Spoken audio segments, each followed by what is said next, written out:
Hi guys! Kumusta kayo? I hope na you're all having a beautiful day. In this video ay magluluto tayo ng favorite ko na chocolate pancakes recipe.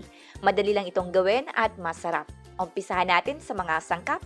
Kailangan natin ng all-purpose flour, cocoa powder, baking powder, asin, melted butter, white sugar, 2 itlog, vanilla extract, and chocolate milk.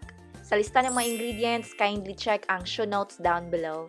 So, first off, kuha tayo ng bowl. Ilagay ang all-purpose flour along with cocoa powder, baking powder, at saka asin.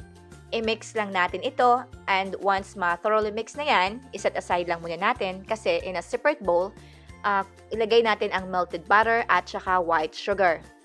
I-mix natin ito mga about a minute lang. Next, ang 2 itlog. Sa itlog naman, ganun rin. I-mix natin ito hanggang sa magiging pale yellow na yung color katulad nito. Next, ilagay natin yung half lang muna ng flour and cocoa powder mixture, then half of the chocolate milk. Sa chocolate milk, ang gamit ko dito ay semi-sweet lang. Okay? Then, i-mix natin mga 30 seconds lang yan kasi ilagay pa natin yung remaining na flour and cocoa powder mixture, pati na rin yung remaining na chocolate milk. I-mix natin ito hanggang sa wala na tayong makitang flour. Okay? Hindi dapat natin ito i-overmix.